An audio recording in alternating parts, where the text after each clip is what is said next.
Hello, everyone, and welcome to another episode of Two Moms and Some Labels.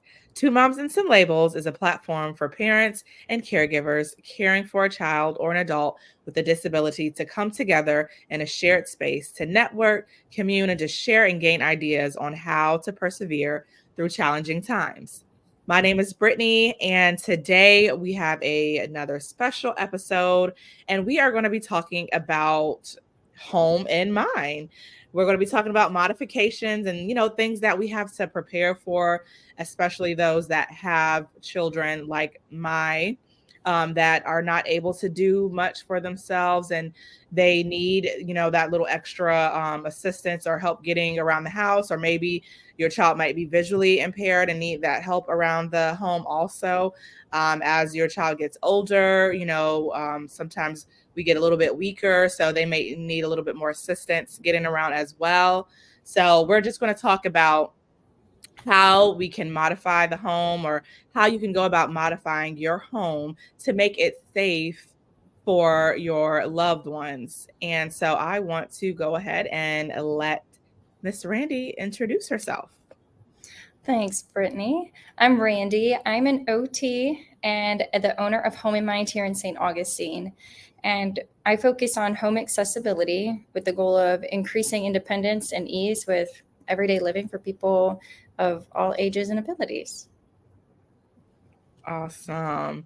Yes. So I thought this was such an important topic to discuss, and definitely, letting individuals know about your business because, like I said, a lot of us have children that are wheelchair bound, and as they get older, I mean, they get bigger. So Yeah. it becomes a hassle to be able to get them to and from places, or in and out of bed. And especially, you want to be able to protect our bodies also, parents Yeah. or caregivers, when you're doing that heavy lifting. I know we don't really think about it sometimes when we're doing it because we're just so used to picking up our loved one and doing what we have to do for them, but we also have to make sure that we're taking care of our own personal health, our physical health, so that we can be able to continue to take care of our loved ones. And then also, for those that may have a loved one that is not wheelchair bound, they're able to move around and things like that. We want to make sure that they have a safe environment at home, and your environment is just safe for your children or loved ones to be able to maneuver in and out of the home or to their favorite places in the home. So this is why I wanted to have Randi here today to talk about her business, Home in Mind. And so what made you get into this field? I don't think there was any specific aha moment for me to get into OT. But I've always had this personal pride in being independent. And I think everybody as kids, you just want to be, you're eager to be like the adult. And even as adults, it kind of continues on. You want to be as independent. You don't want to really rely on, anybody to do your daily things. And so when I found OT, I was in awe to just find a profession that really, literally, the whole purpose is to help people to be completely independent, or as independent as possible, and the things that they need to do or the things that they really like to do. And I really love OT because it challenges you to think outside the box and be creative in finding solutions to help people to live really a meaningful life. And so really OT is so broad, and it looks very different in different settings, which I'm sure you've experienced. And it really just kind of truly comes down to helping people live their life. And so I've spent majority of my career working in inpatient settings, which I do love, but I mean, where are we typically doing life? It's not in the hospital. It's not in these clinics. It's not in these rehab centers. It's at home. It's in the community. It's with our family. And people want to be home. And I mean, that's where people are most comfortable, and you can be your true self. And what I was learning is that where we live and what our home is set up really kind of impacts how we are doing our life in general. So it led me to start Home in Mind. And really, being an OT, we're great at analyzing tasks and identifying which piece of the puzzle, can change just to make it easier to, do what we have to do. And we need to take into consideration what the home is like, because the way we perform our daily routines often depends on, what resources we have, our house is looking like. And really, like, a very simple example would be, someone who's taking a shower in a walk-in shower. Although, you're taking a shower, it's the same test. It's going to look different for someone that's using a tub shower, because, there's different movements that are required to do each of those, the showering in each of those different areas. So this area of OT was really interesting to me, especially me, because I really love being at home and I want to do things as easy and efficiently as possible. So I really want to help other people to do the same.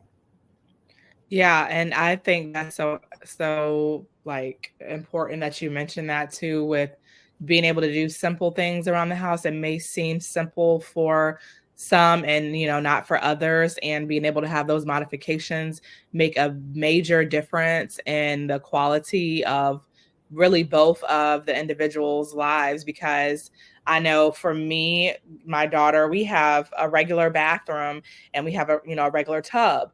So she has a bath chair, and then it has like a component that can go on top of the tub to kind of like twirl her in and out of the Mm-hmm. tub like that. But because of the way the tub is shaped, I really can't even use it because water will just spill all on the floor. So I just put the chair inside of the tub, and then that means that she has to be low, and I got to bend down low and put her in the tub. And she's gained all this weight, so definitely like having a walk-in shower would be something beneficial, so that she can be comfortable in the shower, and like we don't have to do as many bedside baths because it's so hard getting her in and out of the shower if I take her into the regular bathtub with the bath chair. Being able to have that accessibility, and then I don't have to be bending over and carrying her all the way to the bathroom and stuff like that. So it definitely makes a big difference, and it looks different for everyone. And I do agree and think that it changes like the quality of life for both individuals. Mm-hmm. So with your company Home in Mind, what are the typical services that you provide?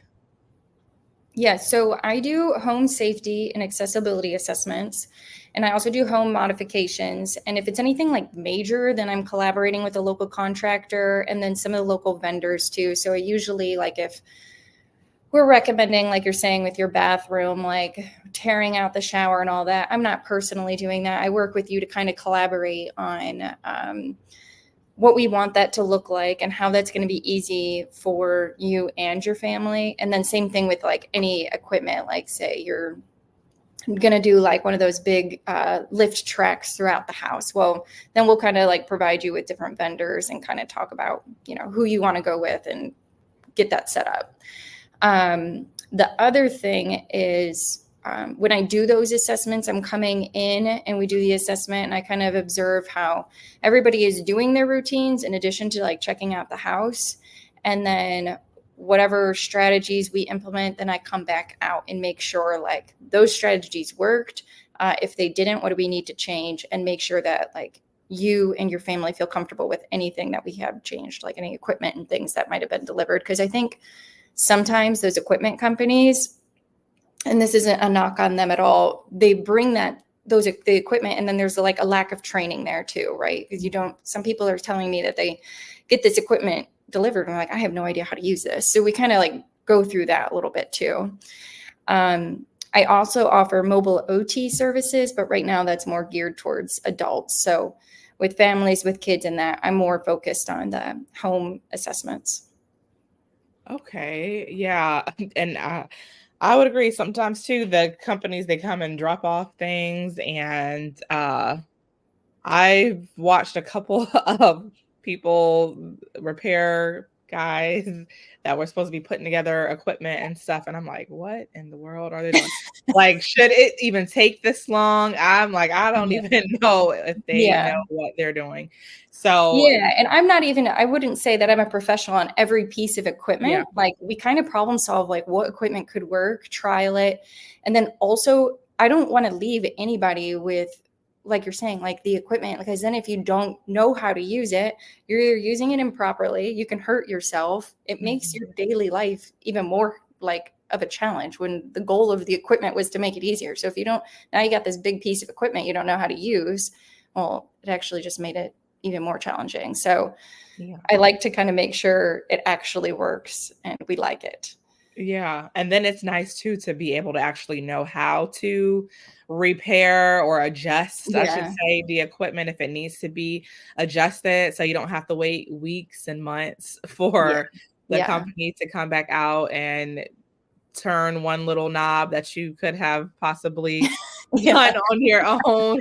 So I think, yeah, that's very good that you do that because, you know, a lot of times some things are missed and it could be a matter of something simple that could have been, you know, done instead of going through all that hassle of waiting, contacting the insurance and, you know, Yeah. getting visits to come out. So I think that's definitely very important to be able to do that. And with you know all the modifications and the things that you do, what is like the majority of the population that you serve look like? It does. It is a wide range because I am seeing people with all ages and abilities. Mhm. Because even though I'm an occupational therapist, majority of my focus in with home in mind is the environment itself and how people are performing their daily routines. So I've seen anywhere from people with adults with traumatic brain injuries to kids with muscular dystrophy. And how are we going to make sure that he and his family can move through the house with the power wheelchair? And how is he getting in and out of the shower? He really loved being outside in the yard and going fishing in their pond. How are we getting him out there? So it really just it is a big range. So when you're doing the modifications, is it things like maybe widening some doors or changing steps and putting a ramp? Does it consist of things like that, or mostly just like installing equipment, changing like the tub out? Like what does that consist of? The services, do you do like widening of doors and things like that? Yes, so we'll do measurements. Like if the doorways are problematic, we do the measurements of that. I mean, we even do little things like people, if they have less hand control, what doorknobs are we going to change so that everybody in the house can open the doorway? Lighting, we look at lighting and making sure that, we're able to visually see everything that we need to do. Placement of furniture, yes, to ramps in bathrooms and all of those typical things. Mm. But kind of back to what I meant about like OTs having to think outside the box. It could literally be anything. It could be rearranging furniture. How are we going to change the cabinet so that you can reach or your kid can reach and do the things that they need to do? It could be as simple as that to grand modifications and different things. So, you know, with technology growing and increasing, and I've seen a lot of the like smart appliances and things Mhm. like that. Have you seen a lot of, you know, individuals wanting to have smart devices installed to like for a lighting system or things like that? Yeah, and actually, one of the things that I wanted to talk about too is we kind of what I like to do is start with like a universal design approach. And what I mean by that is that the things that we are doing to change, it's making the home accessible and easy to use for everybody. So it doesn't matter about the size, your height, your weight, the way that you think, your ability or disability. You make changes so that they're universally accessible. And one of those things is a lot of this technology, right? And surprisingly, at least to me, Amazon has gotten like huge with the way that Alexa collaborates with all of these different devices. So I've seen a lot of people, Alexa with the lights, turning off in the stove, locking and unlocking doors. They actually even have like the automatic door openers and can be connected to Alexa. So if someone wasn't physically able to open the door, they can command to Alexa. There are even options on the Alexa stuff now that if you can't verbalize, they have eye gaze on these Alexa things. What? And you might know that, and I mean, hopefully they don't jack up their prices now, but a lot of these like eye gaze technologies and that stuff's really expensive. So when they're creating this technology, and also technology has a lot of universal design aspects to it too, right? For example, just this Alexa 2 with these tablets, you can voice command, you can, use it manually, or they have the eye gaze too. I'm not saying they're the perfect eye gaze like some bigger companies, but they're designed in mind for anybody to be able to use them. And so that's why I really like them, because right now they're cost effective and you can make a lot of changes in the home. Wow. Oh my gosh. Yeah. That's crazy. I didn't know that they did all that. Yeah. I'm kind of nervous to get all that technology and stuff like that. And because, they have to access their like, data and stuff like that. So I'm like, I don't know. But I would like to find something for my daughter to be able to access more of things that she likes on her, independently. So that's good that you mentioned that. That is very, very nice that they are including, individuals that need that type of assistance, especially with the eye gaze. Um, and then so if someone is interested in getting your services, how do they go about getting the process started? What does that look like from beginning to end? So there's a couple different ways. You can always call, and my number actually has texting too, if that's easier. I know that sometimes it's hard to just pick up the phone and have a full conversation. I also have like a contact us on my website, homeandmindot.com.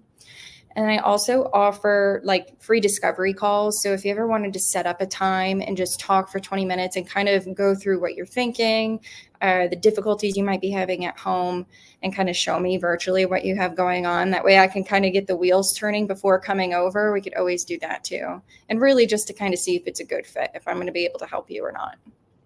Okay. And I don't know if like as far as like payment goes and stuff, do you typically require everything up front, or is it like it just depends on a case by case basis, or do you do any type of like payment plans for those? Because I know a lot of times individuals that maybe have a disability and they need that accessibility, they may not have the income to be able to pay up front because they might be on like social security or something. So are you like flexible? It just depends on the case by case, or how does that work? Yeah, so I can do a payment plan. I usually don't ask for any money up front. That is kind of like a case by case and like what the needs are. Typically with the home modifications and the accessibility consults, I usually do a pre-assessment and kind of talk with anything that like we're implementing during that process, and then I come back out, and then anything extra is kind of like case by case. But yeah, payment plans are fine, and just kind of after services are conducted. I do try to I do have like a list of resources in the area that I'm constantly updating to see like any grants and things that people can apply for to kind of help with some of this stuff, not only for my services, but like any of this equipment that they might be needing, or if they do want to make big structural changes, trying to get some sort of funding for that, because ultimately it gets to be costly sometimes depending on what we're going to be doing. And I like to try to, give some resources and help that way. A lot of the times insurance does not cover for these things unless it's deemed medically necessary. it could be attempted, but right now I'm working on becoming a provider with the Florida Medicaid waiver. And so that's in process too. So I'm hoping that becomes an option for people. Oh yeah, definitely. And I didn't even know that insurance, that was even a thought of like getting insurance to be able to possibly cover. It's usually for the assessment. So because I'm in Oh, OT, if it's deemed medically necessary, the home safety assessment may get covered. okay. The modifications and the equipment and that's not going to be, but sometimes they'll cover the assessment. Okay. And so with also too, I forgot to ask, when you do these modifications, is there like a warranty or anything if they have to have equipment installed? So with the equipment being installed, that's going to be by somebody else that I kind of help you to arrange. So we would have to go through that vendor because my services is coming in and making the recommendations and working with you guys to make sure that we're making plans that are going to fit your needs. Because a lot of the times if you're coming, there's a big thing with people saying that we're going to get this contractor, they do ADA, right? Well, ADA was created to make public spaces accessible, and your home is not public. And you may have experienced that ADA isn't always accessible, really. So when you do go with a contractor like that, that's great. They do have more insight into like different accessibility needs. However, everybody's really unique. And my idea is that you always try to do like a universal design as the foundation. That way, when you do those changes, you are kind of equipped to like, as your child is getting bigger or you need a bigger wheelchair or you need to try and change different equipment, your home's already going to be equipped to take on those things. And not only just for your child, but as you age, if, roles might change, you might have parents coming in and even selling the home. One of the things with selling the home, ideally with a universal designed home where it's accessible for everybody, it's not really tailored to one specific need versus if it's an ADA accessible home and I'm picturing automatically like grab bars everywhere and, it's more medical looking, then you're kind of, I can't say if it's like more difficult to sell the home, but it's targeted to like one person, right? There's like more structural things. Yeah. I kind of went off a little bit, but no. Yeah, I think okay. that's important. The warranty in my services, I'm happy to come back out and help. But if it's anything like structural or big equipment stuff, that's going to be up to the company that we get to come out and help. Okay. And like just speaking of that with the like grab bars, are there, if you're trying to be cognizant of, I'm going to down the road, want to sell my house. Are grab bars able to be like temporarily installed? Does that make sense? Like, or it does has make to sense. be like sturdy, so it needs to be like permanently. Yes, there are temporary options, although I don't usually recommend them because they might not be as sturdy, right? I've heard horror stories and I've heard them work out too. So I don't recommend them just because they aren't like fixed into the wall. Yeah. One thing that I always kind of recommend too with people that are going, like, even if you're just going just straight with an ADA contractor to get your bathroom and that renovated, a lot of the homes that are built, we don't have like studs in the wall that are there behind like, plexiglass, whatever shower you have that would anchor a grab bar. So you would want to make sure that they put those in. I've actually even just walked through some of like the new builds in the area and I'm like seeing like the structure of the bathrooms go up and I'm like, it'd be so easy if you just put a board right there. Yeah. So it ends up being like a bigger project for it to be sturdy and, actually fixed in there. Okay. However, with that being said, you can always take the bars out and just replace, if it's a tile bathroom, just replacing tiles and things. Yeah. There's a lot of ways to do them. Yeah. So I wonder too, just like as a thought with you talking about that, because, like I have done some real estate too. And I know some people are like when you have the foundation of the home going up, if you're starting with a new build, that you can ask the builder to like maybe they did put more insulation or something somewhere. You can ask them to do those things. So I'm wondering if, you know, someone is getting a new home built, if they can go and ask, you know, while the foundation is being put up, can we put this here, you know, Yeah, in this that's a good location, idea. you know, and do that so that it is a little bit less work Yeah. to be And I think able it's a good idea for anybody because yeah. nobody anticipates having challenges in life. And I mean, you don't know if you're going to stay in that home forever. You don't know if you're going to get injured. You don't know if you're going to take care of somebody and it might be easier down the road. It's just better just to have at least structure. I'm not saying throw grab bars up if you don't need them, but at least having the structure there, like you're saying, just in case. Mm-hmm. So yeah, I think that would be very beneficial for individuals to do that. So um, you know, if you are doing a new build, then make sure that you do talk with your builder or your, you know, realtor about doing things like that. Um, so, because I know, like for my home, when it was being built, it was standard, but I asked them like, can you widen the you know, this room and that room for me, you know, and they were able to do that. It was at an extra cost, but they, you know, they were able to do that before everything went, you know, permanently in place. Yeah, that's So, great. you know, yeah, there are things that can be done. So make sure you ask questions and don't be afraid to ask those questions. Yeah. And, you know, if you're looking for some, you know, changes to be done to your home, make sure that you reach out to Randi with Home in Mind to be able to see about how you can get those changes done to your home or, you know, whatever place that you need your modifications done to. And you can reach her by her website Yep. and you can call or text. And do you have social media? I do. I'm on Instagram and Facebook too.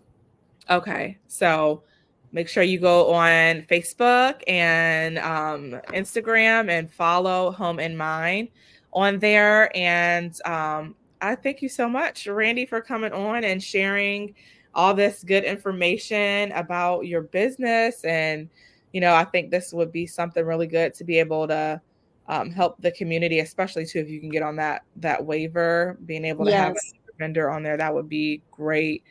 So I know that's a struggle for a lot of parents out there on the waiver. So please be looking out for Home in Mind to be coming on as a vendor. And thank you guys for tuning in to another episode of Two Moms and Some Labels. Until next time, I will see you then.